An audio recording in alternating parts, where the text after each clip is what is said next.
The biggest mistake of my life was the 3 seconds I spent staring directly into the eyes of the campus's most dangerous enigma. Because in that moment, I didn't just lose my anonymity, I lost my soul. Welcome back to your BL boyfriend. If you're ready to dive into a world of obsession, fated bonds, and forbidden romance, make sure to hit that subscribe button, like this video, and drop a comment below telling me your favorite BL trope. Your support helps me bring these stories to life. Now, let's begin part 1 of our story. Part 1. I never thought my first day at Etheria University would turn into a complete disaster. Everyone around me was buzzing about one thing and one thing only, Kalen Vance. He was the campus's most infamous enigma, a dynamic so rare and powerful that even the most dominant alphas bowed their heads in his presence. People were practically falling over themselves just to catch a glimpse of him, treating him like some kind of dark deity instead of just another student. But me? I was just trying to survive. I kept my hoodie pulled low over my face, the heavy fabric acting as a shield against the world. My omega scent felt unusually strong today, a sweet, cloying note of jasmine and rain that made my skin itch with anxiety. I had taken my scent blockers this morning, double-checking the dosage until my fingers shook, but paranoia still crept up my spine. What if someone noticed? What if the blockers failed?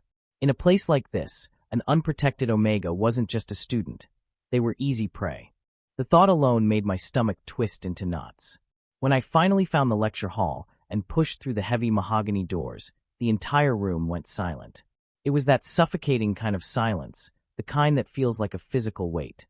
Every head turned in my direction, and I felt my cheeks burn under the scrutiny of hundreds of eyes. My heart hammered against my ribs as I scanned the room. There was only one empty seat left, right in the heart of the hall. And sitting next to that empty seat was Kalen Vance himself. He looked exactly like the rumors described, perhaps even more lethal. He had a sharp jawline that looked like it could cut glass, and cold, stormy gray eyes that didn't just look at people. They looked through them. He radiated an aura of dominance, so thick it felt like the oxygen had been sucked out of the room.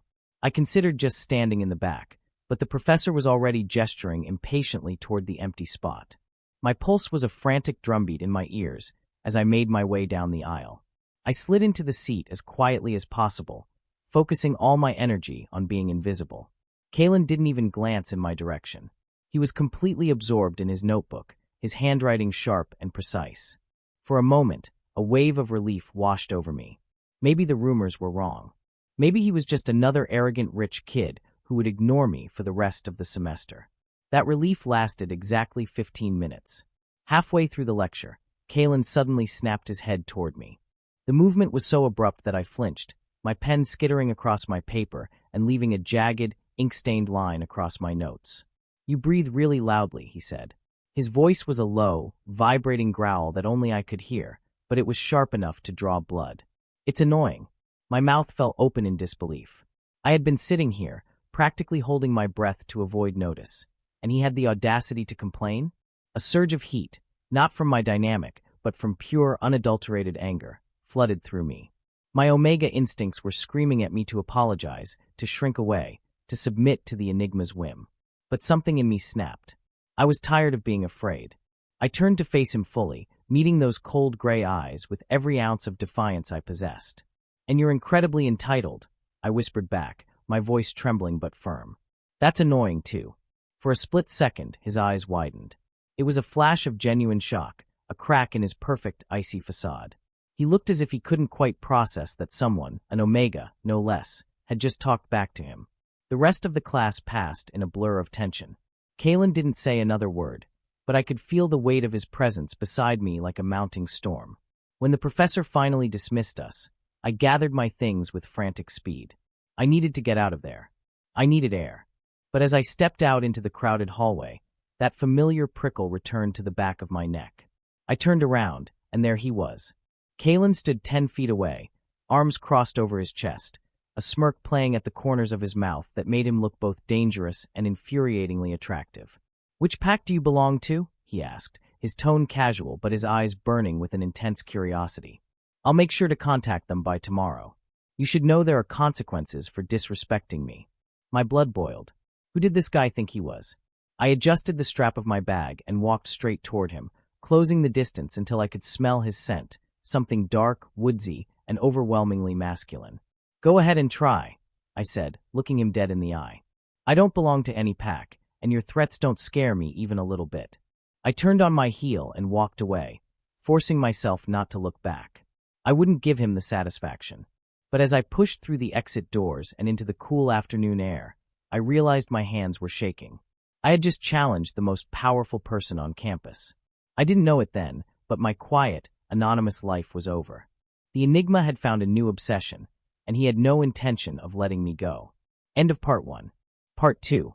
The next morning, I knew something was catastrophically wrong the very second my worn-out sneakers hit the cobblestone pathways of Etheria University. Usually, my existence on this campus was practically a ghost story.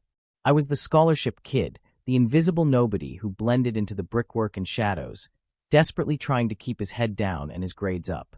But today, the atmosphere was suffocating. The air felt thick, charged with a strange, crackling electric tension that made the hairs on my arms stand up. It wasn't just casual glances thrown my way. It was full-on, unabashed staring. Groups of students huddled together beneath the sprawling oak trees, their voices dropping into hushed, venomous whispers behind manicured hands the moment I walked past. Alphas who usually wouldn't even acknowledge my existence were tracking my movements with poorly concealed pointing. My stomach plummeted, a cold stone dropping into an endless abyss. I pulled the collar of my oversized denim jacket higher, desperately wishing I possessed the power of invisibility, but I could feel their attention pressing down on my shoulders like a physical weight. By lunchtime, the pieces of the puzzle had clicked together in the most horrifying way possible. I sat in a secluded corner of the cafeteria, picking at a pathetic-looking sandwich, when my only friend, Jasper, slid into the seat across from me. He looked around nervously before leaning in. "Orion, are you insane?" Jasper hissed, his amber eyes wide with disbelief. "Do you have a death wish, or did you just lose your mind overnight?" "I have no idea what you're talking about," I muttered, refusing to meet his gaze. "Kalen Vance." Jasper said the name like it was a curse word. He told his inner circle about what happened in the lecture hall yesterday. He didn't even seem angry, Orion. He seemed entertained. And that is so much worse. You didn't just insult the Enigma, you entertained him. Now everyone is watching you. You're officially marked as the Omega who had the audacity to snap back at the king. Fantastic. I let out a long, ragged sigh, dropping my sandwich onto the plastic tray. Now I was officially a moving target. But as the initial wave of panic washed over me, a familiar, stubborn spark of defiance ignited in my chest. Honestly, I had been through worse. So much worse. I had survived growing up in a hopelessly underfunded orphanage on the outskirts of the city, a miserable place where Omegas were treated as nothing more than commodities, bargaining chips for wealthy alpha families. I had spent my entire life fighting tooth and nail against a system designed to crush me. I had clawed my way to a full-ride scholarship at Etheria University through sheer, bloody-minded determination and flawless academic excellence, spending countless sleepless nights studying until my eyes burned. One arrogant, overly perfumed enigma and his flock of entitled followers? That was nothing. I could handle this. I had to. I decided my best strategy was aggressive ignorance. I stuck to my routine with stubborn, almost robotic determination. Classes, library, study sessions in the quiet hall, and then a straight path back to my tiny, cramped apartment off campus. Simple, predictable, and safe.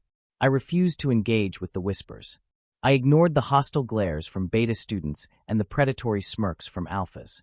I just kept my head down, focusing fiercely on the only reason I was here. To get my degree and build a future that belonged entirely to me, a future that didn't depend on the whims of anyone else. But Kalen Vance, it seemed, had entirely different plans for my life. He was everywhere. At first, my rational mind tried to convince me it was just a series of unfortunate coincidences. The cafeteria during my lunch hour? Sure, the guy had to eat, even if he looked like he sustained himself entirely on intimidation and black coffee. The library during my usual late afternoon study block? Okay, fine, maybe he actually studied sometimes to maintain his perfect GPA. The dimly lit hallway outside my obscure advanced chemistry lab? That one was significantly harder to explain away, but I tried my best to brush it off. By the third day, however, the coincidence theory was completely dead in the water. It was impossible to deny. Kalen Vance was stalking me. Sometimes he would make it blatantly obvious. He would stand at the end of a corridor, leaning casually against a pillar with his arms crossed, those storm cloud gray eyes tracking my every movement with terrifying precision.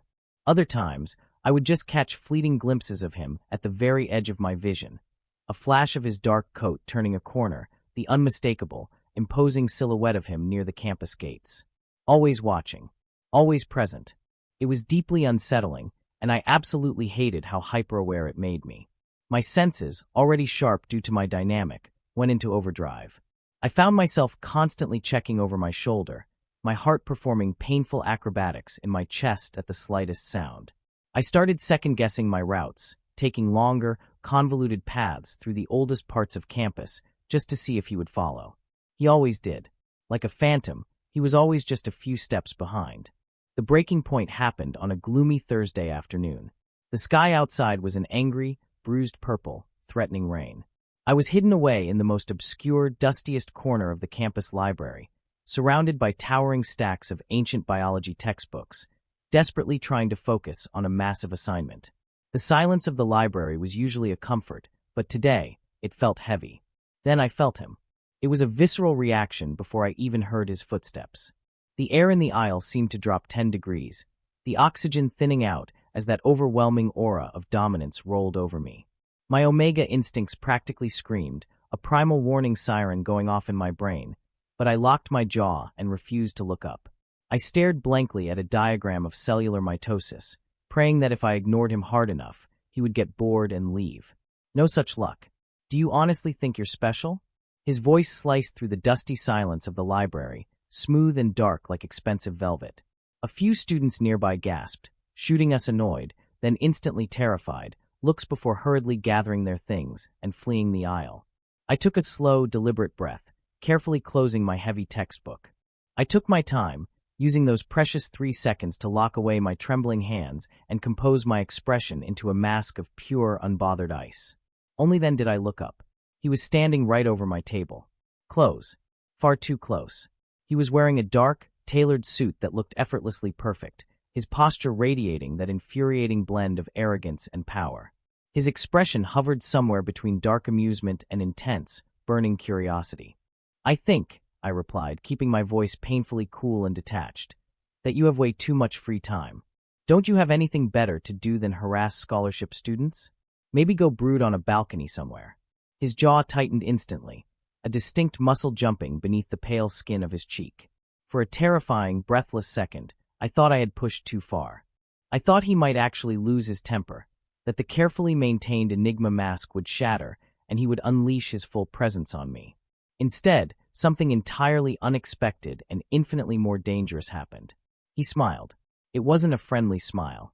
It wasn't even a mockingly amused one. It was something entirely dark, predatory, and devastatingly handsome. It was the kind of smile a wolf gives a rabbit just before the trap snaps shut.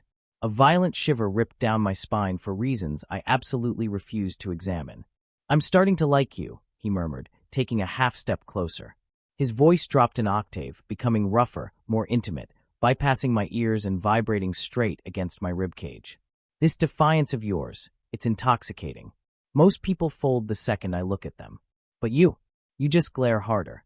My stomach twisted into a painful, suffocating knot. That wasn't a compliment. It was a threat. It was a declaration of intent. He wasn't going to leave me alone.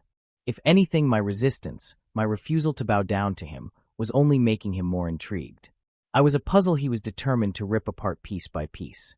"Leave me alone, Vance," I snapped, hastily grabbing my papers and shoving them into my messenger bag. My hands were visibly shaking now, betraying the brave front I was trying to put up. I needed to get out of there. I needed distance. I swung my bag over my shoulder and stood up, intending to brush right past him. But I only made it about halfway down the dimly lit aisle before a completely different kind of terror struck me.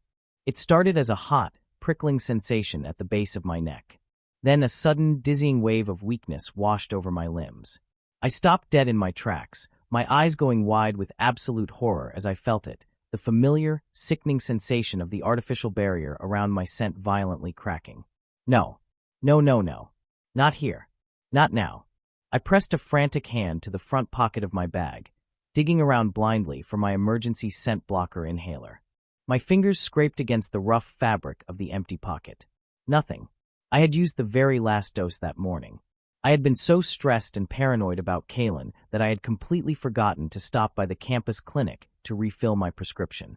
My scent blockers were failing. Rapidly.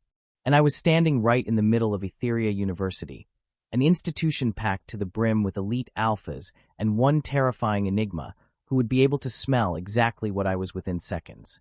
My breathing hitched, escalating into a rapid, shallow panic. Fear clawed mercilessly at my throat. If anyone reported me for being on campus with failing suppressants, I wouldn't just be humiliated. I would be expelled. The board had a zero-tolerance policy for disruptive dynamic behavior.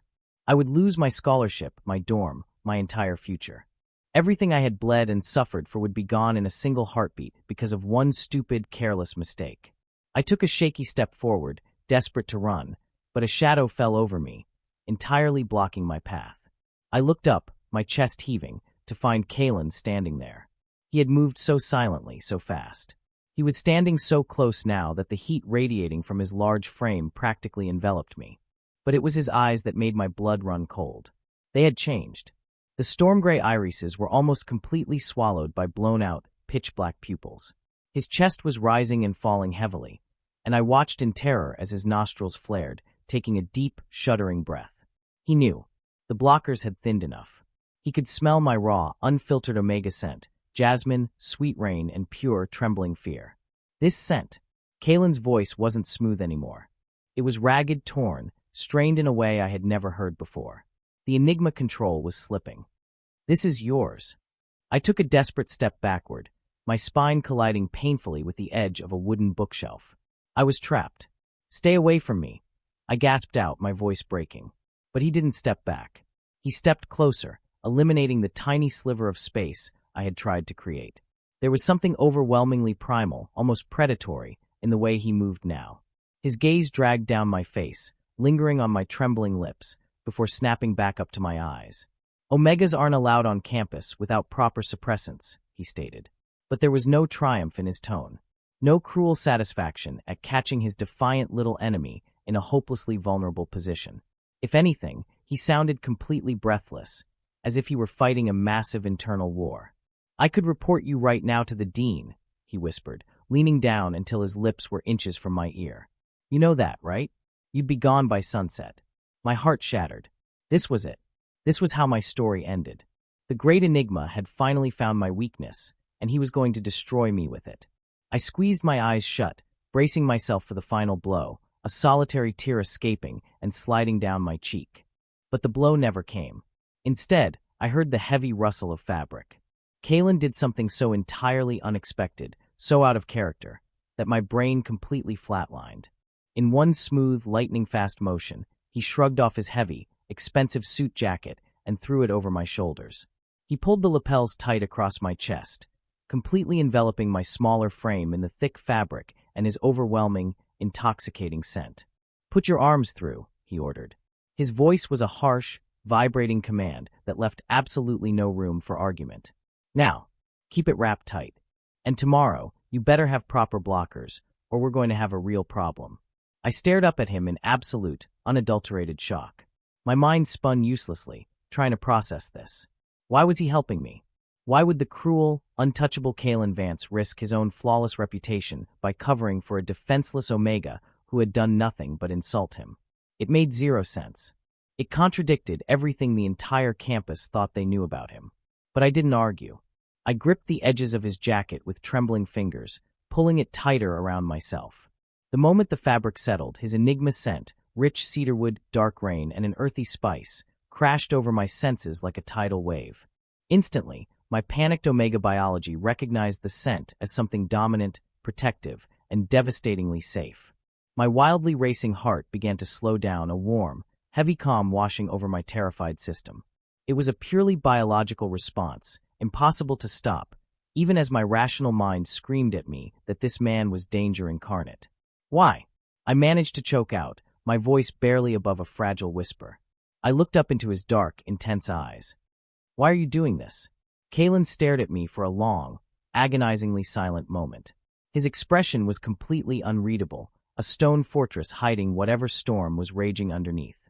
He reached out, his knuckles brushing briefly, almost accidentally, against my cheek where the tear had fallen. The contact sent an electric shock straight to my core. Then, he turned on his heel and walked away into the shadows of the library without saying a single word. He left me standing there, trembling in the dusty aisle, completely wrapped in his scent and his jacket, more terrified and confused than I had ever been in my entire life. End of Part 2. Part 3. For 2 agonizingly long days after the incident in the library, Kalen Vance completely vanished from Etheria University. His sudden absence left a strange, echoing void on campus, a silence that felt entirely too loud. People whispered, of course. Some claimed he was dealing with high-stakes family business for the Vance Empire, while others swore he had finally snapped and gotten himself expelled. I told myself I didn't care. I repeated it like a mantra every single morning in the mirror. I do not care about Kalen Vance. His whereabouts are none of my business. But I still had his jacket. I had taken it to a discreet off-campus dry cleaner, emptying my meager grocery budget for the week just to have it professionally handled. I told myself it was simply the polite thing to do. It would be rude to hand back a wrinkled, sweat-stained jacket to the heir of a billionaire dynasty. But the terrifying truth, the secret I couldn't even admit to my own reflection, was that before I dropped it off, I had spent 2 nights sleeping with that heavy, dark fabric clutched to my chest. Even stripped of its warmth, the jacket had retained his overpowering enigma scent, that intoxicating blend of crushed cedarwood, dark rain, and an earthy magnetic spice. Every time the panic of almost being exposed threatened to crush me, I would bury my face in the collar. My rebellious Omega instincts would instantly purr in response, flooding my system with an unnatural, terrifying sense of security. It was humiliating. I was supposed to be fiercely independent, yet here I was, biologically seeking comfort from the very man who had been tormenting me. By Wednesday morning, my freshly refilled scent blockers were securely in my system, and the heavy suit jacket was safely tucked into a garment bag in my locker. I was determined to hand it back, offer a cold, detached thank you, and erase Kalen Vance from my life for good. I was violently pulled out of my thoughts by the harsh metallic clang of the locker next to mine slamming shut. I jumped, spinning around, and all the air left my lungs in a sudden rush. Kalen was standing there. He looked different. The impeccable, untouchable enigma aura that usually surrounded him like a force field was slightly fractured. His dark hair, usually perfectly styled, was slightly messy, falling over his forehead in loose waves. There were faint, bruised shadows beneath those storm-gray eyes, suggesting he hadn't slept in days. He wasn't wearing his usual tailored suit jacket, obviously, since it was currently residing in my locker, and the simple, fitted black dress shirt he wore clung to the broad lines of his chest and shoulders. He looked less like a campus god and more like a dangerous, exhausted human. "Where is it?" His voice was rougher than usual, a low, gravelly rasp that sent an involuntary shiver straight down my spine. I have it," I stammered, hating how breathless I sounded. I quickly spun back around, fumbling with my combination lock with shaking fingers. I pulled the garment bag out and turned to hand it to him. I had it dry cleaned. It's spotless. And thank you. For the other day. You didn't have to do that. Kalen didn't say you're welcome. He didn't even acknowledge the gratitude. He just reached out to take the hanger from my grasp. As the plastic shifted from my hand to his long, calloused fingers accidentally brushed against mine. The contact lasted less than a second, but it felt like a live wire had snapped between us. An electric, scorching heat flared at the point of contact, shooting all the way up my arm and straight into my chest. I gasped, snatching my hand back as if I had been physically burned. I looked up, my eyes wide, and saw that Kalen had frozen. His chest was rising and falling in rapid, uneven breaths, and his eyes were blown wide, staring at my hand as if he couldn't comprehend what had just happened. The air around us suddenly grew impossibly thick, heavy with an invisible, magnetic pull that demanded I step closer, demanding I close the distance between us. My Omega biology was screaming at me to bridge the gap, to submit, to let the enigma claim the space. Kalen swallowed hard, the sharp line of his throat bobbing. He tightened his grip on the jacket, his knuckles turning white, and took a deliberate step back, forcibly breaking the invisible tether between us. "Do you live alone, Orion?" The sudden, deeply personal question felt like a bucket of ice water to the face. I blinked, my defensive walls instantly slamming back into place. "Excuse me? Why do you want to know that?" "Just answer the question," he demanded, his tone losing its rough edge and snapping back into that familiar, commanding authority. I narrowed my eyes, lifting my chin in defiance. "Yes, I live alone. In a tiny apartment far away from campus elites like you. And I vastly prefer it that way. Now, if you'll excuse me, I have a class to get to." I didn't wait for his response. I shoved my locker shut and stormed down the hallway, my heart hammering a frantic, confused rhythm against my ribs. What was his problem? Why did he look at me like I was something he was desperately trying not to consume? Over the next few days, however, I realized that Kalen's strange behavior was only the tip of the iceberg. The entire dynamic of Etheria University had shifted, and I was somehow at the epicenter of the earthquake. The venomous whispers that had plagued me all week completely vanished. The alphas who had previously bumped into me in the halls or glared at me with predatory malice now actively parted like the Red Sea when I walked by. If I sat at a table in the library, a 10-foot radius around me suddenly became a ghost town. Even the snobby beta students in my biology lab stopped accidentally stealing my lab equipment. It was as if an invisible, impenetrable force field had been erected around me. I had gone from being a marked target to being completely, terrifyingly untouchable. I thought I was just getting lucky until Jasper cornered me in the student lounge on Friday afternoon. "Okay, you need to tell me what kind of dark magic you're using, because I am officially terrified of you," Jasper said, dropping onto the leather sofa next to me. He held 2 cups of cheap campus coffee, handing one to me with a trembling hand. "What are you talking about?" I asked, gratefully taking the caffeine. Jasper leaned in, his voice dropping to a conspiratorial whisper. "Don't play dumb with me, Orion. The word is out. The entire Alpha Council got a memo directly from Vance's inner circle. Kalen put out an absolute protection order on you." My coffee cup froze halfway to my mouth. "A what?" "A protection order," Jasper hissed, his amber eyes darting around to make sure no one was eavesdropping. "He declared you strictly off-limits. Nobody touches you. Nobody speaks to you with disrespect. Nobody even looks at you wrong. The penalty for crossing you is facing Kalen himself. Do you have any idea what that means? You're practically campus royalty now, or his prized possession." A rush of cold dread, instantly followed by a surge of white-hot, blinding fury, erupted in my chest. Possession. The word echoed in my mind, triggering every traumatic memory of my childhood in the orphanage. I had spent my entire life fighting to be seen as a human being, not a fragile omega meant to be guarded, traded, or owned by an alpha or an enigma. I had explicitly told Kalen Vance that I belonged to no pack and no person. And what did he do? He arrogantly slapped an invisible barcode on my forehead without even having the decency to consult me. "I have to go," I snarled, slamming my half-full coffee cup onto the table. "Orion, wait. Where are you going?" Jasper called out, but I was already storming out of the lounge. I didn't have to search long. It was lunchtime, which meant Kalen was holding court in the main cafeteria. I pushed through the double doors, my vision practically swimming with rage. The cafeteria was massive, a sprawling sea of tables segregated by social status and dynamic. At the very center, on a slightly elevated platform that the school had ridiculously installed for student council meetings, sat Kalen. He was surrounded by his usual flock of admirers and high-ranking alphas, looking completely relaxed, eating a salad like he didn't have a care in the world. I didn't care about the hundreds of eyes on me. I didn't care about the sudden, deafening hush that fell over the massive room as I marched straight up the steps of the platform. The alphas sitting near him immediately tensed, some half standing to intercept me, but Kalen simply raised one hand, palm out. The alphas instantly sat back down, obedient as trained dogs.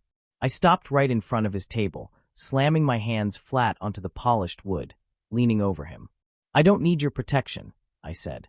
My voice wasn't a shout, but in the dead silence of the cafeteria, it rang out like a gunshot. Kalen slowly lowered his fork. He didn't look angry. In fact, he looked frustratingly calm, as if he had been sitting there waiting for this exact confrontation. He met my furious glare with cool, steady gray eyes. "You don't have a choice in the matter," he replied smoothly, his voice carrying easily over the silent crowd. "You are on my campus. That makes your safety my responsibility. I am not your anything." I fired back, my voice trembling with the sheer force of my anger. "I am not a pet you can put a collar on. I am not some fragile little Omega that needs a big, bad enigma to scare away the monsters. Call off the order, Vance. Now. A murmur of absolute shock rippled through the cafeteria. People were actually gasping. I had just publicly screamed at the king in his own castle. Kalen's eyes narrowed imperceptibly. The calm facade cracked, just a fraction, revealing a storm of dark, swirling intensity beneath. He slowly stood up, pushing his chair back. He towered over me, his broad shoulders easily blocking out the light from the massive windows behind him. The enigma aura rolled off him in waves, thick and suffocating, pushing down on my shoulders, demanding my submission. I locked my knees, refusing to bow my head, refusing to look away, even as my instincts screamed in terror. He took a step closer, invading my personal space. You think this is a game, Orion? You think I'm trying to own you? His voice was different now. It had dropped its theatrical volume, meant only for my ears. It was a dark, dangerous rumble that vibrated right through my bones. That's exactly what you're doing, I whispered fiercely, my throat tight. Why else would you do this? Why do you care what happens to me? For an agonizingly long second, the rest of the world ceased to exist. It was just me and him, trapped in a bubble of impossible tension. I saw something flicker in his eyes, a flash of something raw, vulnerable, and completely terrifying. He leaned down, his lips brushing against the shell of my ear, sending a violent shiver down my spine. Because, Kalen breathed, his voice laced with a quiet, desperate agony. If they broke you, if someone on this campus hurt you because I didn't stop them, I wouldn't be able to forgive myself. Before I could even begin to process the devastating weight of that confession, Kalen pulled back. He didn't look at me again. He simply turned around, grabbed his bag, and walked off the platform, completely abandoning his lunch and his stunned followers, leaving me paralyzed in the center of the cafeteria, my heart beating so hard I thought it might crack my ribs. End of Part 3. Part 4.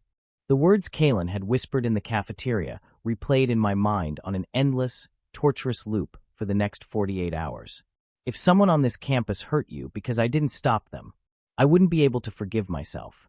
I lay on my worn-out mattress, staring up at the water-stained ceiling of my cramped apartment, completely unable to find even a moment of peace. My heart, which had always been a steady, reliable metronome dedicated entirely to my survival and my studies, was suddenly behaving like a wild, trapped bird every time his name crossed my mind. This wasn't supposed to happen. I had spent my entire life building impenetrable walls around myself, learning how to be invisible, how to be cold, and how to never, ever rely on the mercy of a dynamic higher than my own. Yet, Kalen Vance had somehow slipped right past my defenses without even throwing a punch.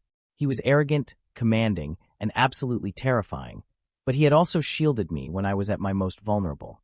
He had wrapped me in his scent and his jacket when he could have easily destroyed my future with a single report to the dean.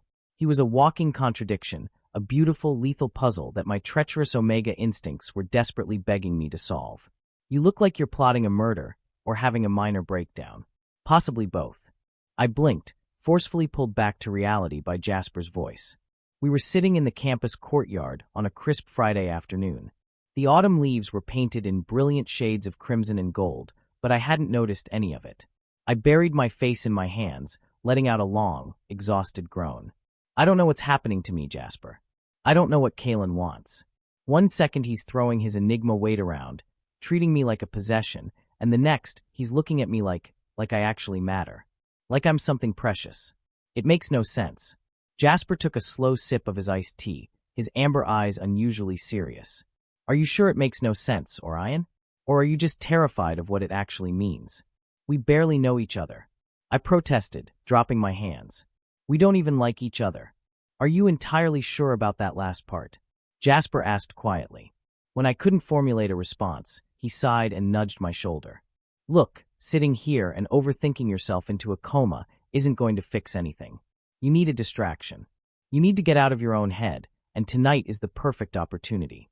No, I said instantly, already knowing where this was going. The annual Etheria Gala, Jasper continued, completely ignoring my refusal. It's the biggest social event of the semester. It's technically heavily skewed toward alphas and enigmas, but I managed to pull some strings and get us both on the guest list. You need to get out, Orion. You've been hiding in the shadows since the cafeteria incident. You need to show everyone, including Kalen Vance, that you aren't hiding. I wanted to argue. I wanted to list the 100 reasons why stepping into a ballroom filled with the most elite, power-hungry students on campus was a catastrophic idea. But Jasper had that stubborn, immovable glint in his eye. He wasn't going to let this go. And perhaps, deep down, a small, reckless part of me agreed with him. I was tired of hiding. 3 hours later, I found myself regretting that reckless part of my brain entirely. The venue was breathtaking, an opulent, historic ballroom located in the oldest wing of the university. Crystal chandeliers hung from the vaulted ceilings, casting a warm, golden light over clusters of students dressed in designer suits and gowns that probably cost more than my entire tuition. The air was thick with the scent of expensive perfumes, aged champagne, and the overwhelming, heavy pheromones of high-ranking alphas trying to outposture each other. I felt violently out of place. While everyone else was draped in silk and velvet, I was wearing a simple, fitted black button-down shirt and tailored trousers. It was the nicest outfit I owned, but in this sea of extreme wealth, I felt like a stray cat that had accidentally wandered into a royal court. True to form, Jasper abandoned me almost immediately. Within 10 minutes, he was swept away by a group of his alpha friends toward the bar, leaving me stranded near a towering marble pillar.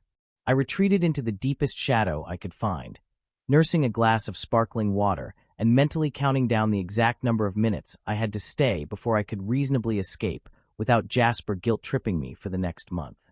Then, the atmosphere in the room shifted. It was a palpable change, a sudden drop in the air pressure that made the hairs on my arms stand up. The low hum of 100 conversations faded out as the crowd naturally began to part, creating a wide, respectful pathway toward the small stage at the front of the ballroom. Kalen appeared. He moved through the sea of admirers with the effortless grace of a predator.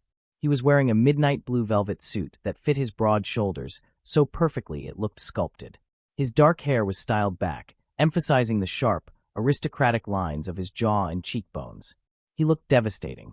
He commanded the absolute attention of every single person in the room without having to utter a single word. The sheer force of his enigma aura was suffocatingly powerful, a dark, intoxicating tide that washed over the crowd.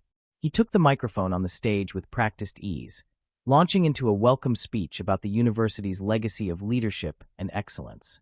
His voice was a rich, dark baritone that echoed effortlessly through the massive hall. People leaned forward, practically hanging onto his every syllable as if he were revealing the secrets of the universe. I stayed hidden behind my pillar, watching him. I told myself I was just observing the spectacle. But then, as he spoke about the responsibilities of power, his storm-gray eyes swept over the massive crowd, and they locked instantly onto mine. Out of hundreds of people in that dimly lit room, his gaze found me in the shadows. The moment our eyes met, everything else simply ceased to exist. The elegant classical music playing softly from the hidden speakers, the clinking of champagne flutes, the whispers of the elite, all of it faded into absolute static. For several agonizing, breathless heartbeats, the entire world narrowed down to just the two of us. I watched, completely mesmerized, as Kalen's perfect, unbreakable rhythm faltered. Just for a second, he lost his train of thought. His jaw clenched, and he actually had to glance down at his note cards to recover his place in the speech. Nobody else in the adoring crowd seemed to notice the tiny slip, too caught up in their worship to see the crack in his flawless armor. But I saw it. I saw how my mere presence in the room had thrown off his ironclad control. When the speech finally concluded to thunderous applause, my heart was hammering a frantic rhythm against my ribs. The invisible tether connecting us across the room was pulling so tightly I felt like I couldn't breathe. I had to leave. I had proven my point to Jasper, I had shown my face, and now I desperately needed the cool, empty air of the night to clear my head. I slipped away from the pillar, keeping my head down as I navigated toward the heavy oak exit doors at the back of the hall. I was almost free. I was 10 feet away from the exit when a large frame stepped directly into my path, completely blocking my escape route. It was Silas Thorne, a notorious alpha who played for the university's elite rugby team. He was built like a tank, and the heavy, sour stench of hard liquor wafted off him in nauseating waves. His eyes had that glassy, predatory look of an alpha who had consumed way too much alcohol and was actively looking for a target. Well, Silas slurred, leaning in way too close. His rank, aggressive pine scent assaulted my senses, making my omega biology recoil in sheer panic. If it isn't the little campus celebrity, The one everyone's whispering about. Vance's rumored little Omega pet. I took a sharp step backward, my pulse spiking. I'm not anyone's pet. Get out of my way. Silas let out a dark, ugly laugh. You're a feisty one, aren't you? No wonder the Enigma finds you entertaining. But rumors say he hasn't even claimed you yet. That means you're still fair game, right? Before I could even register his movement, Silas's hand shot out. His thick fingers wrapped around my wrist like an iron vice. His grip was brutal, agonizingly tight, meant to instantly assert dominance and force compliance. A sharp gasp of pain escaped my lips as he forcefully yanked me closer, invading my personal space entirely. Let go of me. I gritted out, struggling wildly against his hold. My heart was trapped in my throat, pure adrenaline and terror flooding my system. Why so hostile? Silas sneered, leaning his face down toward the crook of my neck, trying to catch my scent. I'm just trying to be friendly. Maybe I can show you what a real alpha. Silas's sentence was violently cut off. Suddenly, the suffocating grip on my wrist was ripped away with a sickening crack. Silas was physically thrown backward, stumbling over his own feet and crashing hard into a nearby cocktail table. Glasses shattered, spilling champagne across the polished floor. I gasped, stumbling back, clutching my bruised wrist to my chest. Kalen stood between us. I had never seen anything so terrifying in my entire life. Kalen's entire body was rigid with a fury so absolute, so catastrophic, that it was practically visible. His Enigma aura wasn't just leaking. It was exploding out of him in a violent, crushing shockwave that made every single alpha and beta in a 20-foot radius physically drop to their knees, choking on the oppressive pressure. His eyes were completely, entirely black, the human gray entirely swallowed by the feral, primal beast lurking beneath his skin. You touched him. Kalen's voice wasn't a shout.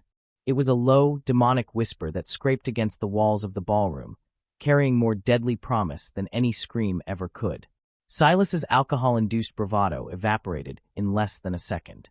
He scrambled backward on the floor amidst the broken glass, his face entirely drained of blood, whining in pure, instinctual terror as his alpha biology completely submitted to the Enigma's wrath. Vance, I didn't know. Silas stammered frantically, holding his hands up. I swear, I was just. Leave, Kalen commanded. The single word cracked through the air like a whip. It bypassed conscious thought, hitting Silas's primal instincts with the force of a freight train. If I ever see you within 100 feet of him again, if you so much as breathe in his direction, I will tear you apart. Now run. Silas didn't need to be told twice. He practically crawled over himself to get to the doors, fleeing into the night as if the devil himself were chasing him. The ballroom was dead silent. The music had stopped. Hundreds of people were frozen in place, staring at the aftermath of Kalen's explosive rage. But Kalen didn't care about the audience. He didn't spare a single glance for the terrified crowd. The terrifying, pitch-black darkness in his eyes began to recede the exact second he turned around to face me. The suffocating Enigma pressure in the room vanished, replaced by an overwhelming wave of pure, concentrated protective warmth. He stepped toward me, his hands raised slightly, approaching me as if I were a wild, frightened animal that might bolt at any second. His eyes dropped to my chest, tracking my rapid, hyperventilating breaths, and then moved to my hand, where my fingers were still clamped protectively over my bruised wrist. Without saying a word, he gently, so impossibly gently, pried my fingers away.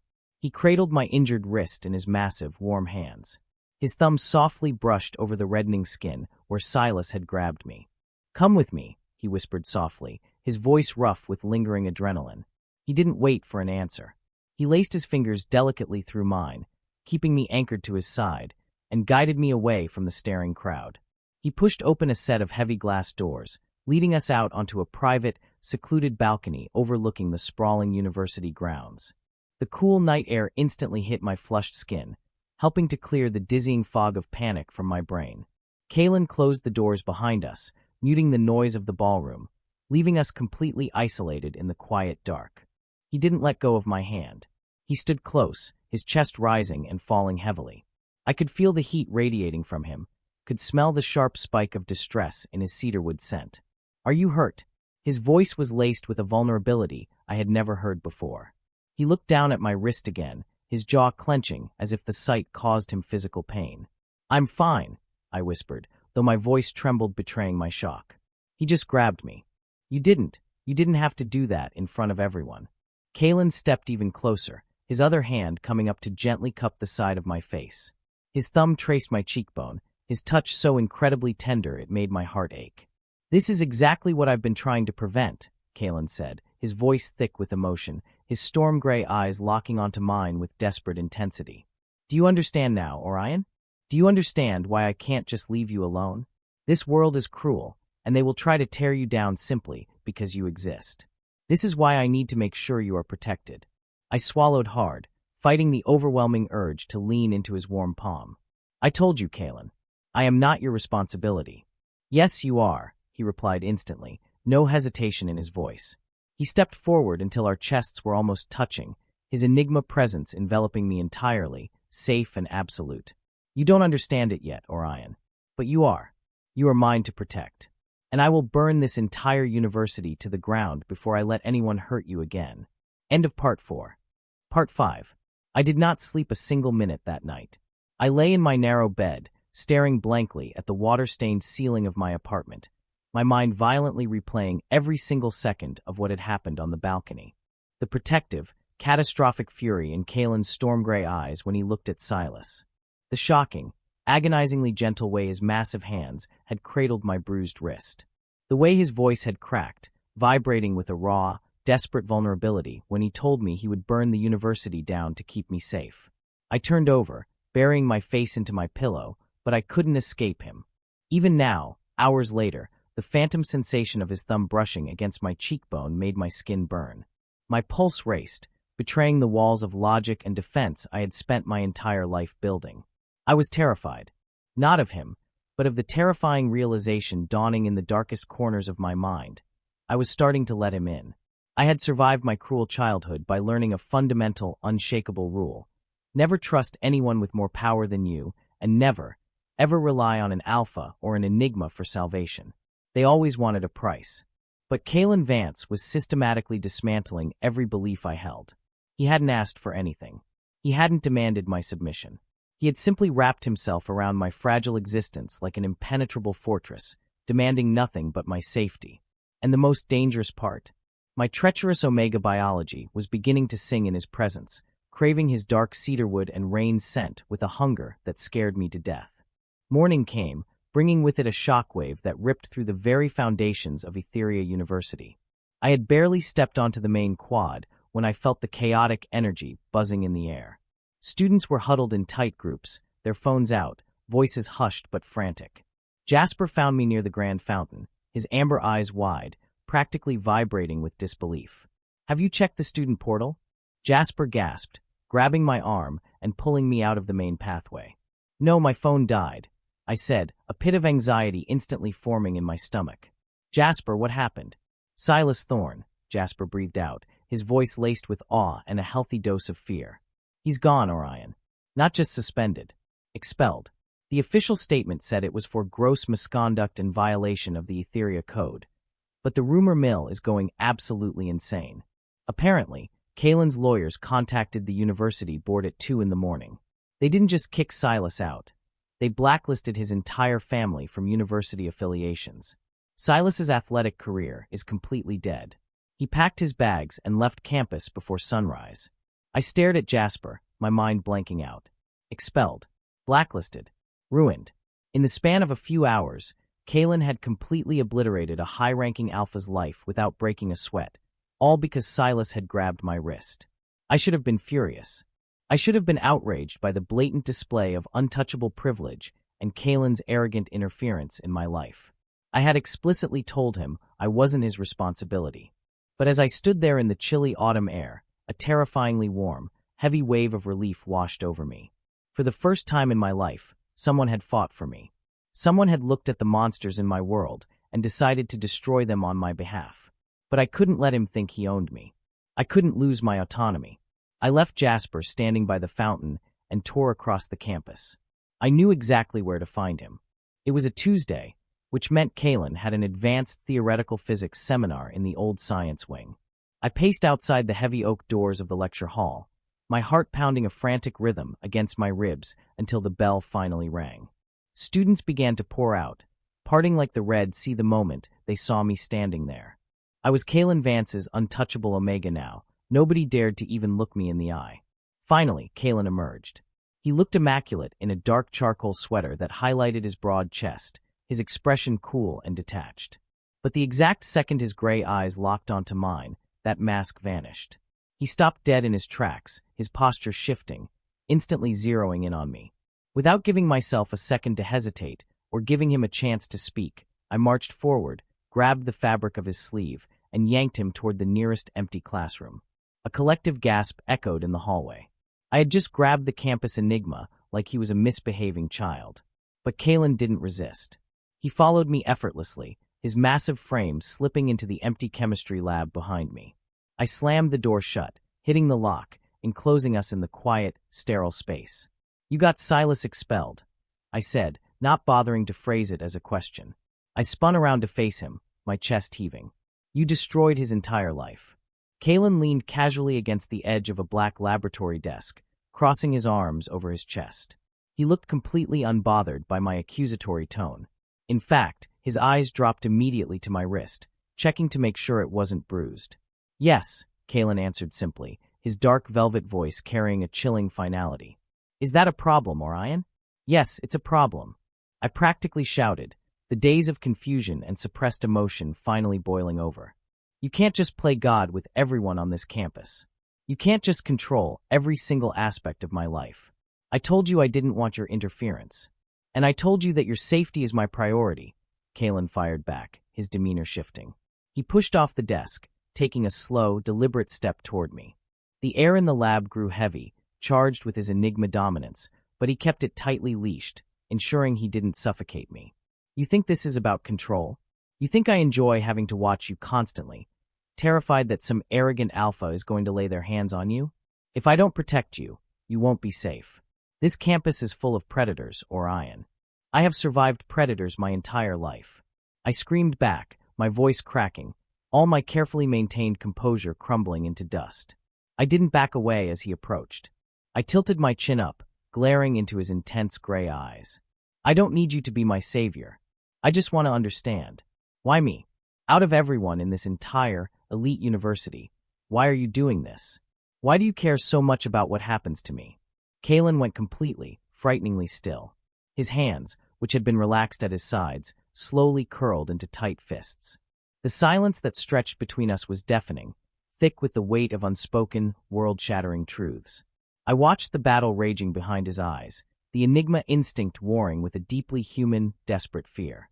When he finally spoke, his voice was completely stripped of its usual arrogance. It was raw, guttural, and carried a profound, aching vulnerability that knocked the breath completely out of my lungs. "Because you're my fated mate, Orion." The world simply stopped spinning. The sterile hum of the fluorescent lights above us vanished. The blood roared in my ears like a rushing waterfall, completely short-circuiting my brain's ability to process language. Fated mates. The concept was a myth. A biological fairy tale told to Omegas to make them believe in happily ever afters. It was the stuff of cheap romance novels and ancient lore. The idea that two souls were biologically, fundamentally designed for each other by the universe itself. It wasn't real life. It certainly wasn't my life. I whispered, taking a stumbling step backward until my spine hit the cold glass of a fume hood. "That's impossible.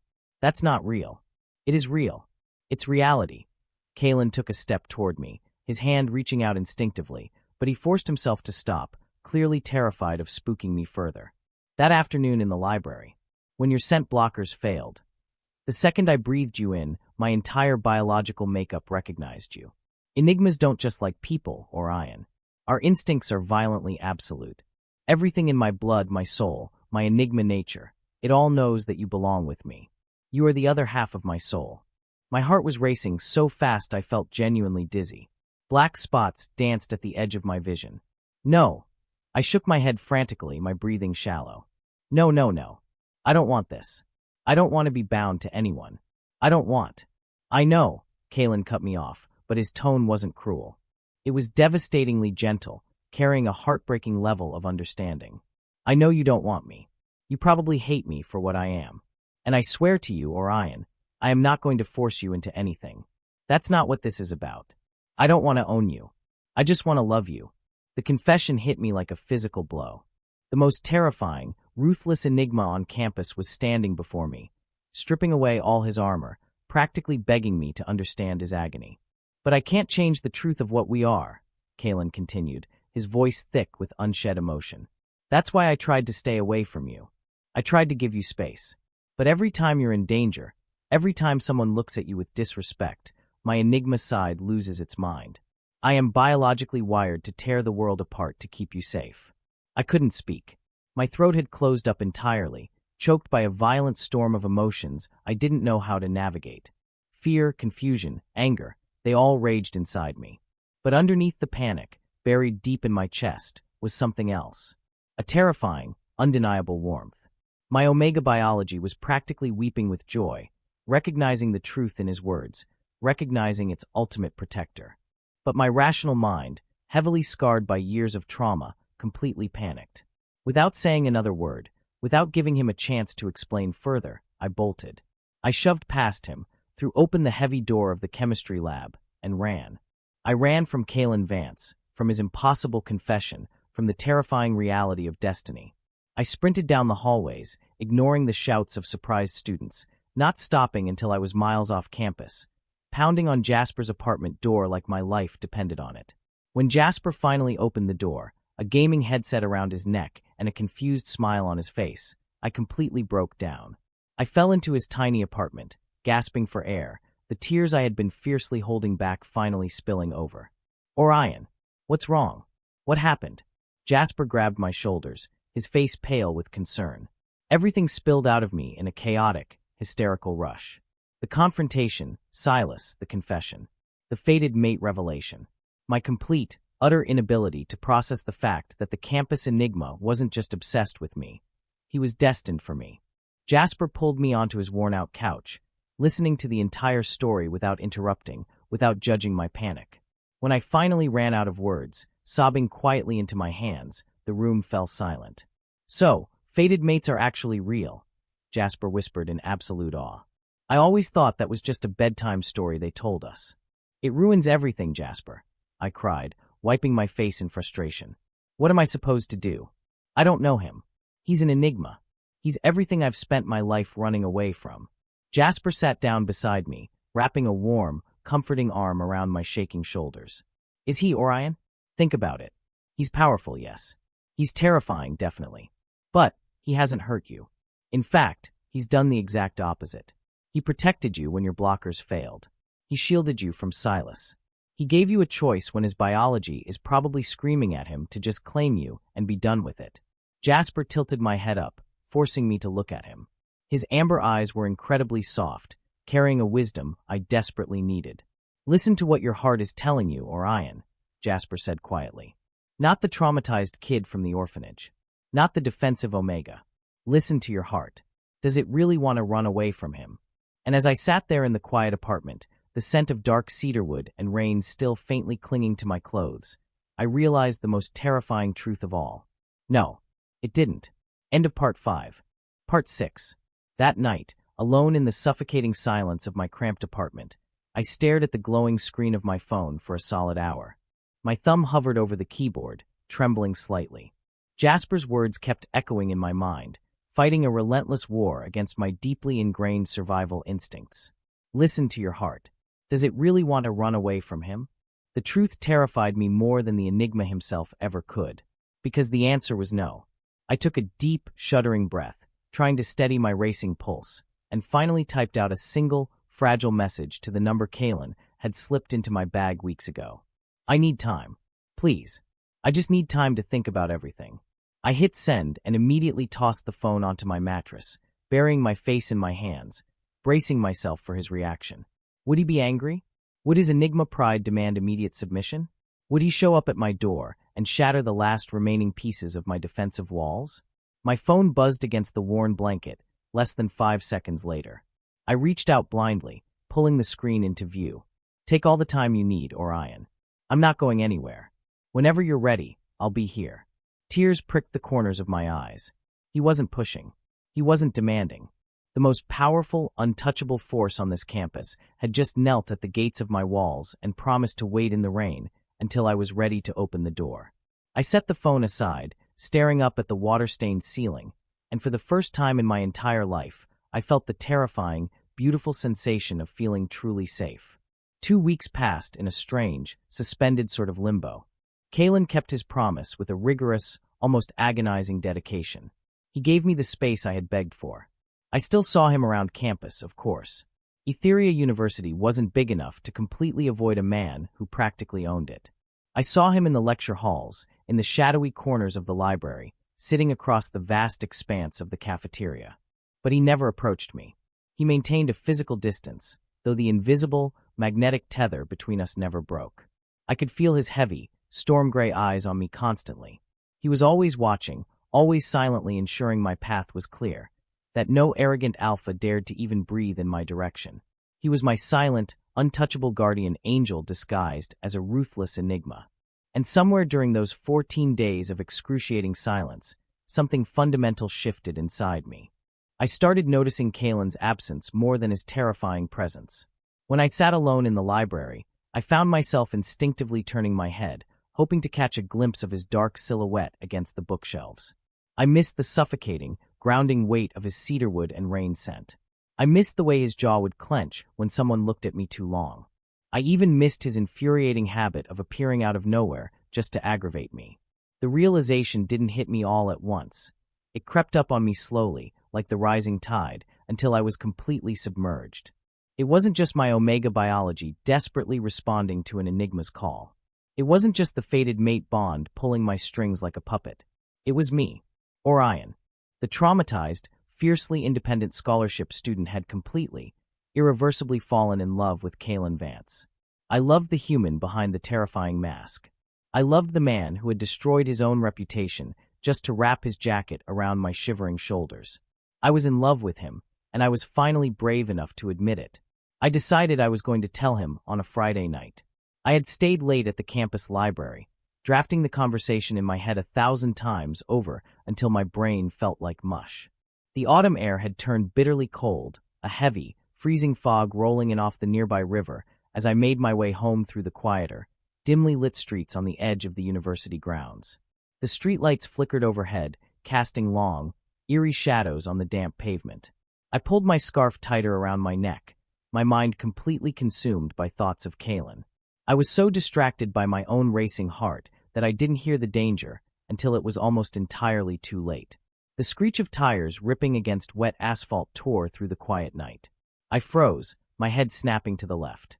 A sleek, black sports car was barreling down the narrow street, completely ignoring the red light at the intersection. It was moving at a terrifying speed, hydroplaning on the damp road, and it was heading directly toward the crosswalk. Directly toward me. The blinding glare of the headlights washed over me, pinning me in place like a deer in the crosshairs. My muscles locked up in pure, paralyzing terror.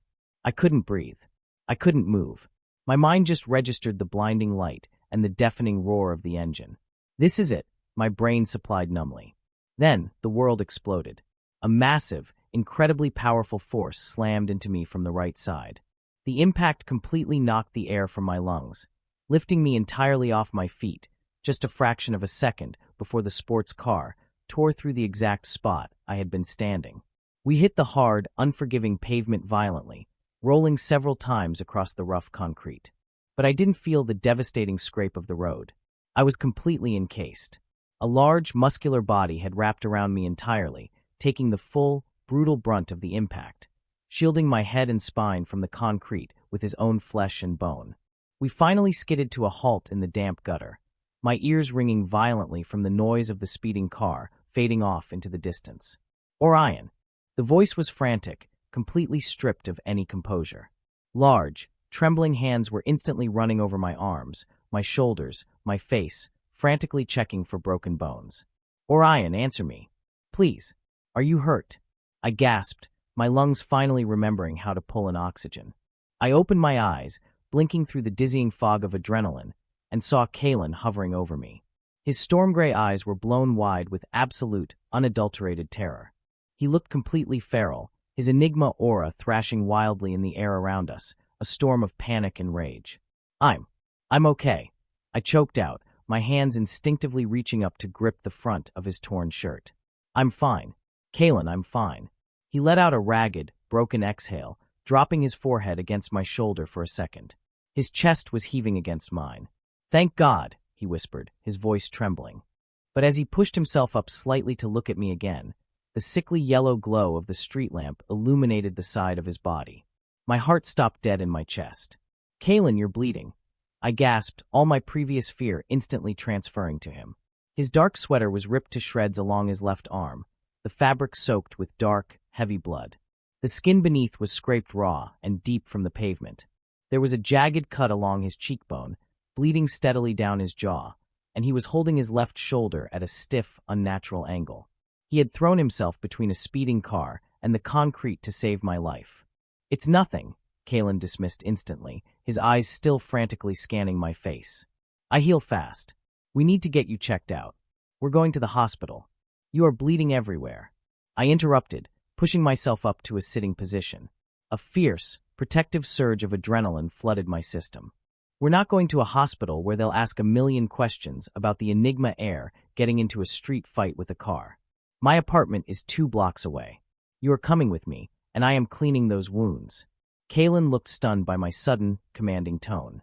The feral panic in his eyes dialed back just a fraction, replaced by a flicker of surprised awe. He opened his mouth to argue, to insist on prioritizing me, but I didn't give him the chance. I scrambled to my feet, ignoring the stinging in my bruised knees, and grabbed his uninjured right arm. I pulled him up with far more force than my Omega frame should have possessed. My apartment. Now, I demanded. He didn't argue again. He just let out a soft, breathy chuckle that sounded more like a wince, and let me support a fraction of his heavy weight as we limped the remaining 2 blocks to my building. My apartment was tiny, drafty, and completely unimpressive. It was a stark contrast to the opulent, billionaire lifestyle I knew Kalen was accustomed to. But as I practically pushed him onto my worn-out, faded sofa, he didn't even glance around. His eyes never left my face. I ran to my cramped bathroom, grabbing my first aid kit, a bowl of warm water, and clean towels. When I returned to the living room, my hands were shaking so violently I almost dropped the plastic kit. Take the sweater off, I instructed, my voice trembling despite my best efforts to sound authoritative. Kalen complied, wincing slightly as he navigated his injured shoulder. When the ruined fabric fell away, I sucked in a sharp breath.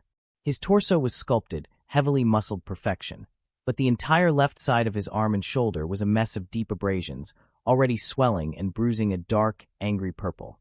I sat down on the edge of the coffee table, directly between his parted knees. The proximity was overwhelming. I was trapped within the heavy, intoxicating cloud of his cedarwood scent, completely surrounded by his warmth. I dipped a cotton cloth into the antiseptic water and gently pressed it to the deep scrape on his bicep. I expected him to flinch or pull away, but he remained perfectly, impossibly still. He just watched me. Thank you, Kalen said softly, his voice a low rumble in the quiet room. I scrubbed the wound a little harder than necessary, fighting the sudden burn of tears in my eyes. Don't thank me. You got hurt because of me. You could have been killed, Kalen. My voice cracked on his name, thick with all the emotions I had been suppressing for 2 weeks. Suddenly, Kalen's uninjured hand came up. His large fingers gently wrapped around my wrist, stopping my frantic cleaning motions. No, he said, his voice firm, carrying absolute conviction. I got hurt because I chose to protect you. And I would make that exact same choice 1,000 times over, Orion. I would throw myself in front of a train if it meant keeping you safe. Your safety means everything to me. A tear slipped free, tracing a hot path down my cheek. I looked up, meeting his intense, faded gaze. The walls I had spent my life building finally, completely shattered into dust. Why? I whispered, my voice breaking completely. Why would you do all of this for me? He shifted closer, his hand sliding from my wrist to gently cup the side of my face. His thumb brushed away my tear. Because you are the most important person in my entire world, Orion, Kalen murmured, his eyes shining with a profound, terrifying vulnerability. Fated mate biology or not, that wouldn't change how I feel about you. I have been in love with you since the first day, when you looked me dead in the eye and called me entitled. You were the first person who ever saw me, not just the Enigma mask. I love you, I squeezed my eyes shut as a sob finally broke free from my throat. I dropped the bloody cloth, bringing both of my hands up to clutch his face. I didn't care about the blood, I didn't care about the danger, and I didn't care about the fear anymore. "I love you too," I sobbed, opening my eyes to look at him. "I love you, Kalen." The breath completely left his lungs. Before I could process the shock on his face, his uninjured arm wrapped tightly around my waist, pulling me off the coffee table and directly onto his lap. I buried my face into the crook of his uninjured neck, wrapping my arms tightly around his broad shoulders. He held me as if I were the most precious, fragile thing in the universe, pressing his face into my hair, breathing in my scent like it was the only oxygen left on Earth. In his strong, protective embrace, the terrifying noise of the world completely vanished. I finally understood. I wasn't surrendering to an enigma, and I wasn't submitting to destiny. I was choosing him. I was choosing Kalen just as completely and fiercely as he had chosen me. End of Part 6. Part 7. The tiny, drafty living room of my apartment had never felt so entirely isolated from the rest of the world. The distant wail of a city siren and the faint patter of autumn rain against the thin glass of my window were the only reminders that a universe existed outside these four walls. But in that moment, wrapped securely in Kalen Vance's arms, the rest of the world could have burned to ash, and I wouldn't have cared. I stayed buried against his chest for a long time, letting the rhythmic, heavy thud of his heartbeat ground me. The intoxicating scent of dark cedarwood and rain was slowly beginning to mix with my own sweet, jasmine omega scent, creating a warm, heavy atmosphere in the room that felt undeniably like home. My frantic biology, which had spent weeks screaming at me to run, finally settled into a state of absolute, euphoric peace. Eventually, the reality of his injuries gently pulled me back to the present. I pulled away just enough to look at his face, my hands coming up to cup his jaw, careful to avoid the jagged cut on his cheekbone. "We need to finish cleaning these up," I murmured, my voice still thick with emotion. I managed a watery smile. "As much as I love holding you, letting an enigma bleed out on my thrift store sofa isn't exactly the romantic evening I had in mind." Kalen let out a low, rumbling chuckle that vibrated straight through my palms. The storm gray of his eyes had completely softened, melting into a liquid, adoring silver that made my breath catch all over again. He leaned into my touch, pressing an impossibly gentle kiss to the inside of my wrist. "You're the boss, Orion," he whispered. I grabbed the discarded cotton cloth, dipped it back into the warm, antiseptic water, and carefully resumed my work. This time, the silence between us wasn't thick with tension or unspoken fears. It was comfortable. It was profoundly intimate. As I cleaned the deep abrasions on his shoulder, applying a soothing layer of medical ointment, Kalen's uninjured arm remained wrapped firmly around my waist. His thumb traced idle, soothing circles against my hip bone, a silent, continuous reassurance that he was right here, that he was mine. When I finally finished bandaging the worst of the scrapes and placed a small butterfly bandage over the cut on his cheek, I leaned back, inspecting my work. He looked like he had gone 10 rounds in an underground fighting ring, but he also looked devastatingly beautiful. "There," I said softly, packing the supplies back into the plastic kit. "You're going to be sore tomorrow, but you'll live." "Come here," Kalen demanded softly. He didn't wait for me to comply. He reached out, grabbing my waist and pulling me back down against his chest, mindful of his injured shoulder. He maneuvered us until we were lying horizontally on the small sofa, my back pressed flush against the cushions, his large frame caging me in, blanketing me in his warmth. He buried his face in the crook of my neck, taking a deep, shuddering breath of my unfiltered scent. I felt the slight scrape of his stubble against my sensitive skin, sending a shower of sparks down my spine. My fingers instinctively pushed into his dark, thick hair, holding him close. "Stay with me tonight," I whispered into the quiet room. It wasn't a question, it was a plea. "Try and make me leave," he murmured against my skin, his breath hot and comforting. "I'm never letting you out of my sight again, Orion." We fell asleep like that, tangled together on a sofa that was entirely too small for an enigma. For the first time since I was a child, I didn't have a single nightmare. I didn't dream of the cold orphanage, or the cruel alphas, or the suffocating feeling of being hunted. I just dreamed of silver eyes and the smell of rain. The next morning broke with a crisp, pale sunlight streaming through the blinds. I woke up slowly, feeling completely immobilized by a heavy, incredibly warm weight. I blinked my eyes open, shifting slightly, and found Kalen staring down at me. He had clearly been awake for a while, his head propped up on his uninjured arm, just watching me sleep. "Good morning," I mumbled, my voice rough with sleep, a blush instantly heating my cheeks under his intense, adoring gaze. "Good morning, my beautiful Omega," Kalen replied, his voice a dark, morning gravel rasp that sent a shiver straight to my core. He leaned down, pressing a soft, lingering kiss to my forehead, then the tip of my nose, and finally my lips. It was slow, reverent, and tasted entirely like a promise. The reality of the situation washed over me, but instead of the panic I had expected, I only felt a deep, unwavering resolve. We were really doing this. The campus outcast and the untouchable king. Later that morning, after I had forcibly made Kalen drink a cup of terrible instant coffee, which he choked down without a single complaint just to make me smile, we walked to campus together. Before we reached the main gates, I told him I needed to find Jasper. I found my best friend sitting in our usual spot in the student lounge, aggressively typing on his laptop. When he looked up and saw me, his eyes widened. Then, his gaze shifted slightly over my shoulder, and his jaw practically unhinged.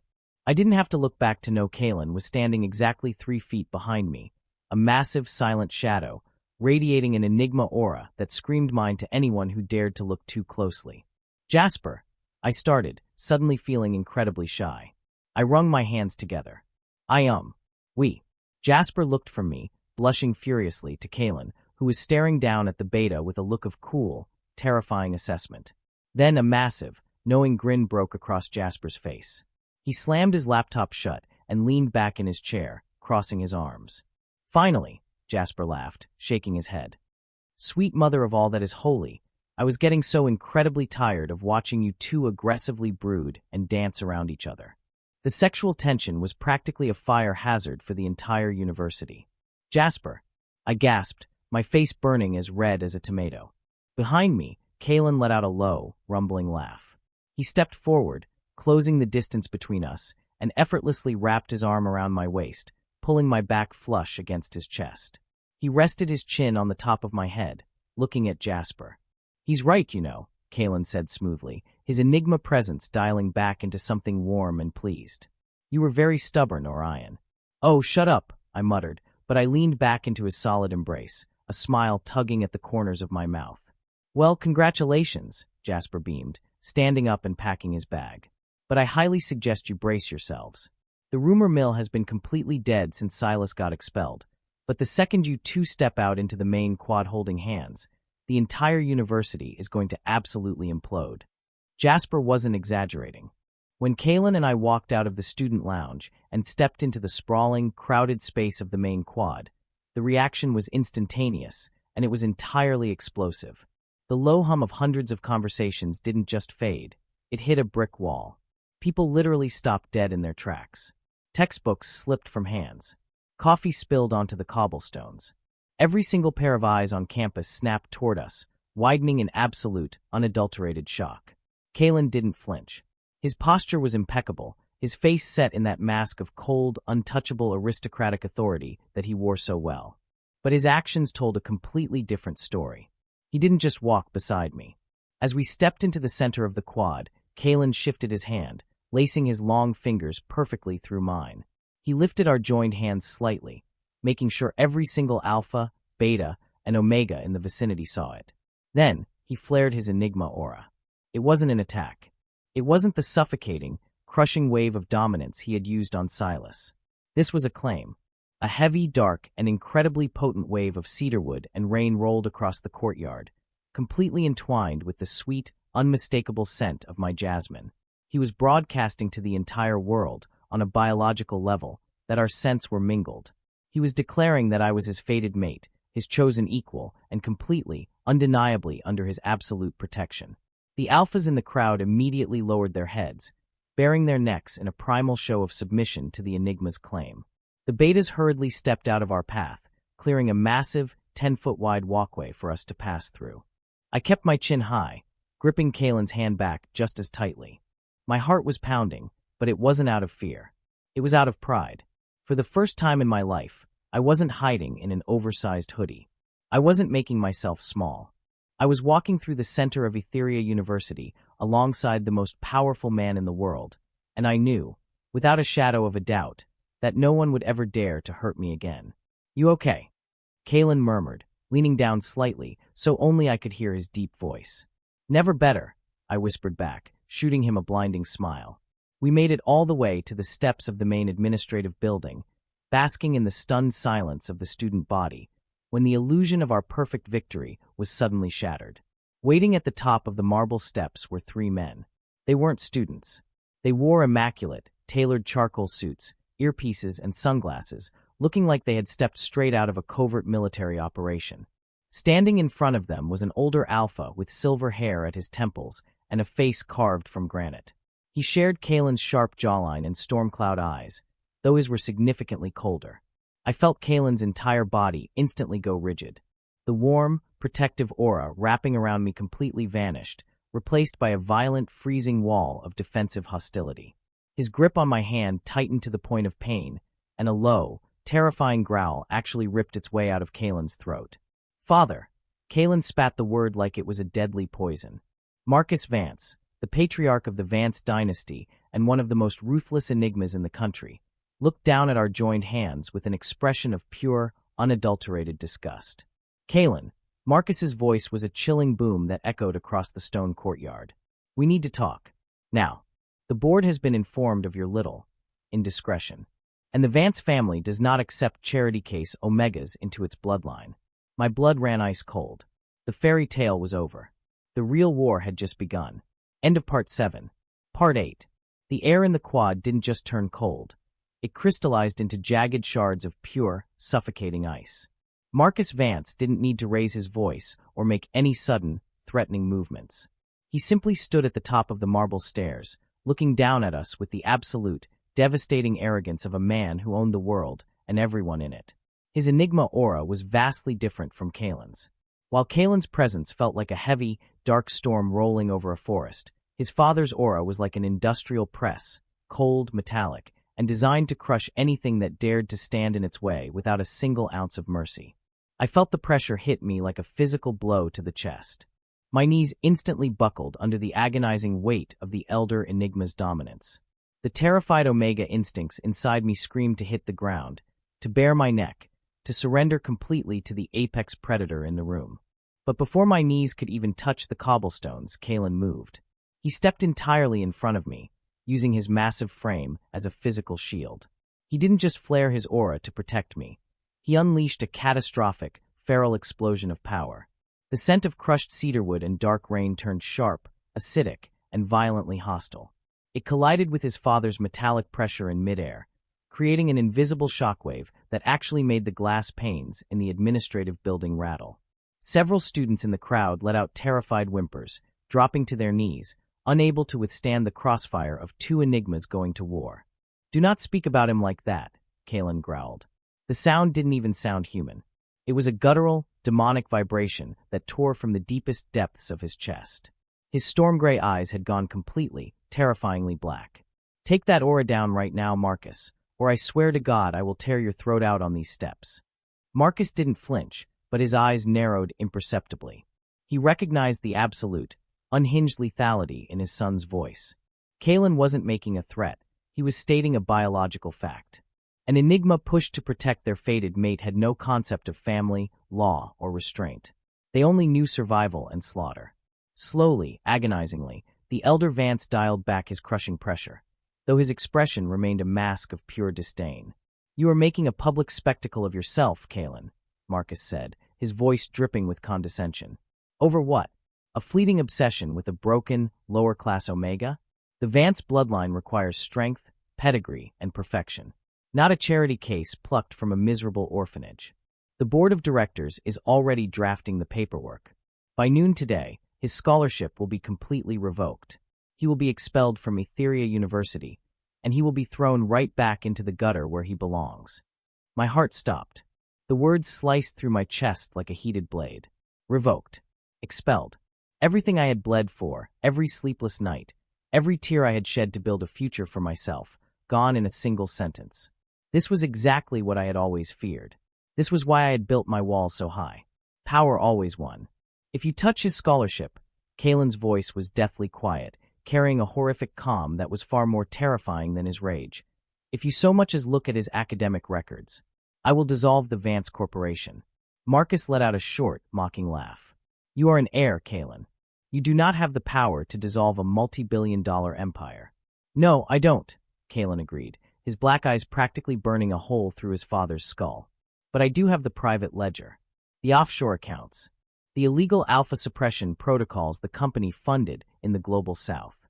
I have every single piece of dirt you've buried for the last 20 years safely secured on a dead man's switch. You pull his scholarship, and I send the entire decrypted drive to the feds, the international press, and your worst corporate rivals." A deathly silence fell over the courtyard. Marcus Vance's face drained of color. The untouchable patriarch actually took a half-step backward, the flawless mask of control finally cracking to reveal genuine, unadulterated panic. He stared at his son as if he were looking at a stranger. "You would burn your own legacy to the ground?" Marcus whispered, his voice trembling with a mixture of rage and disbelief. "You would destroy your own inheritance, your own name, for a single Omega?" Kalen didn't hesitate for even a fraction of a second. "He is my fated mate. He is my legacy. The Vance name means absolutely nothing to me without him." The sheer magnitude of Kalen's devotion hit me so hard my breath hitched. He was willing to throw away an entire empire, billions of dollars, and his own bloodline just to ensure I was safe. He was burning the world down just to keep me warm. But I couldn't let him do it alone. I couldn't stand behind him like a helpless, fragile prize while he fought my battles. I wasn't that scared little kid in the orphanage anymore.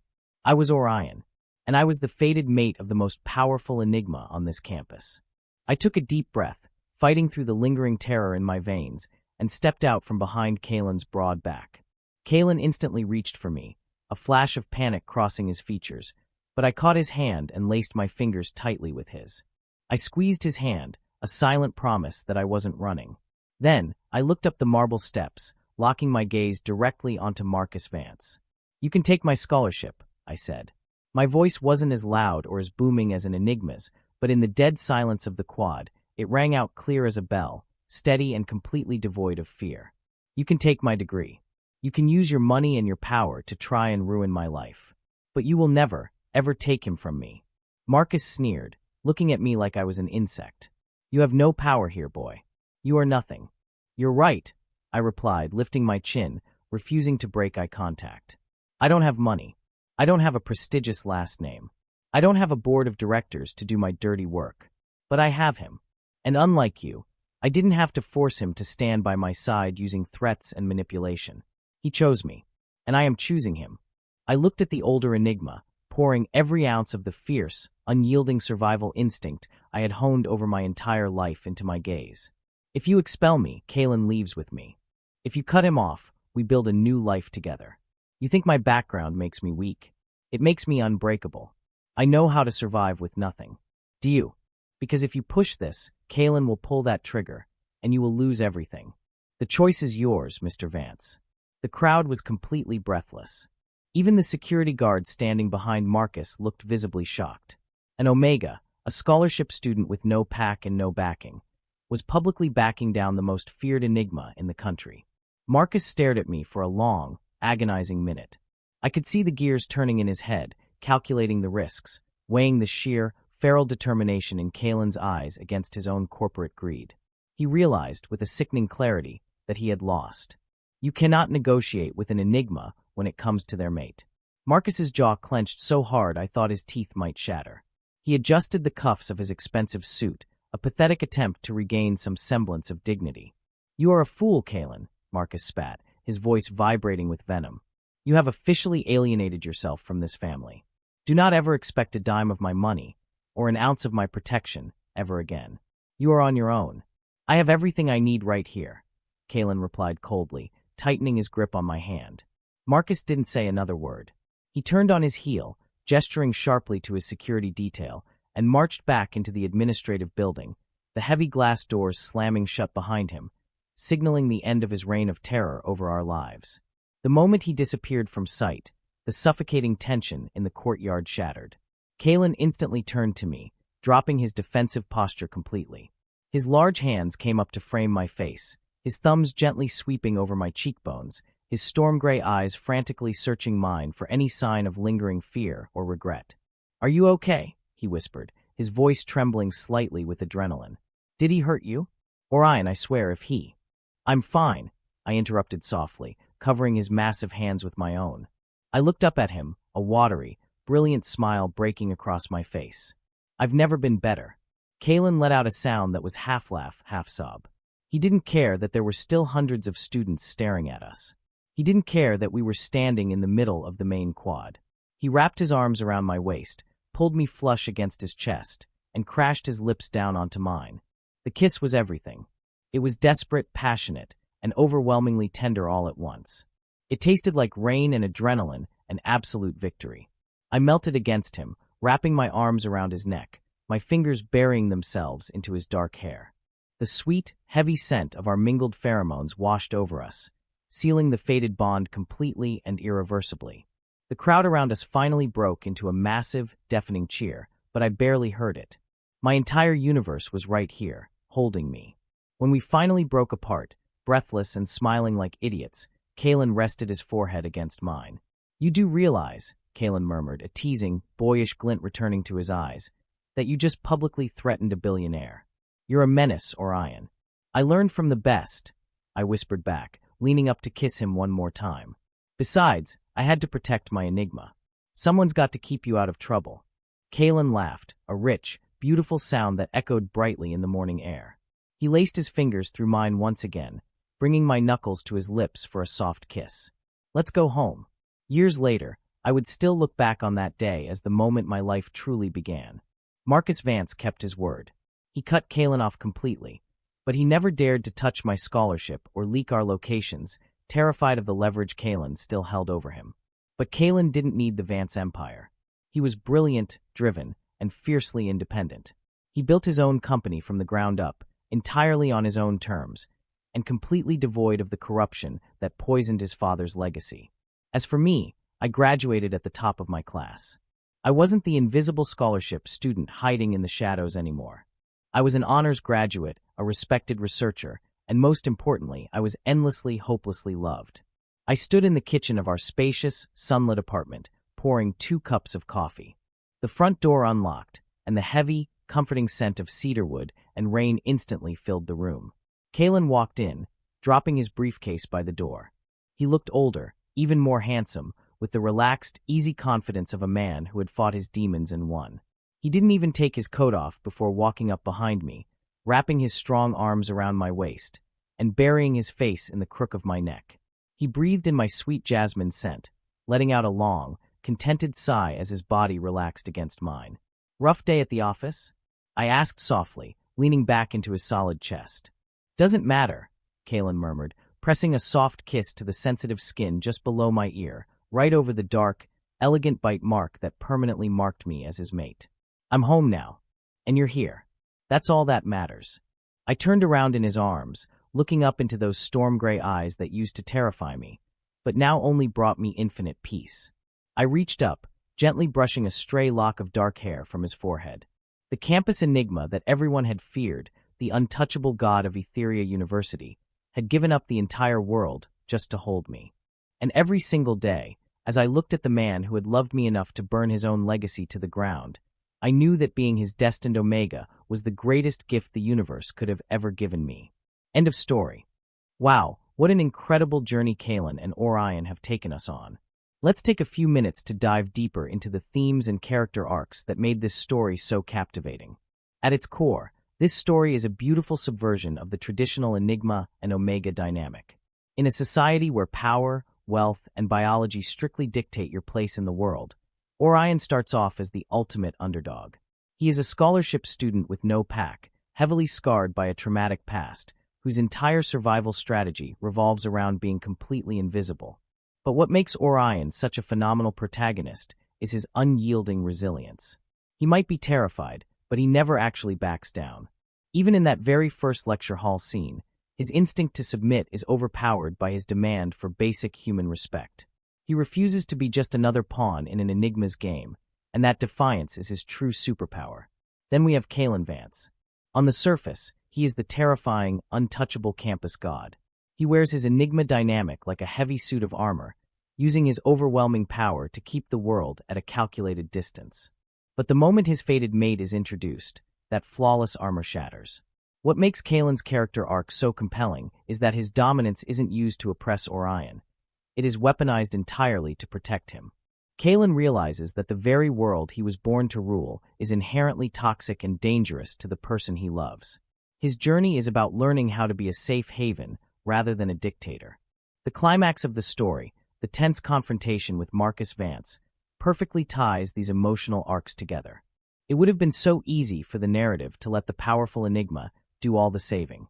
Kaelin was literally ready to burn down a multi-billion-dollar empire and his own legacy to keep Orion safe. But the true emotional payoff comes when Orion steps out from behind Kaelin's broad shoulders to face Marcus himself. That defining moment proves that their bond isn't just about unavoidable biological fate, it is an active, conscious choice. Orion chooses to fight for Kaelin, proving that true strength doesn't come from money, status, or an alpha dynamic. It comes from having someone worth fighting for. They didn't just blindly accept destiny. They chose each other every step of the way, overcoming class divides and a corrupt system to build a life on their own terms. Thank you so much for experiencing this intense and beautiful story with me. If you love this deep dive and want more heart-melting romances and dynamic tropes, make sure to hit that subscribe button. Give this video a big thumbs up, and let me know down in the comments what your favorite moment between Kaelin and Orion was. I love reading your thoughts. This is your BL boyfriend, signing off. Stay safe, stay beautiful, and keep loving.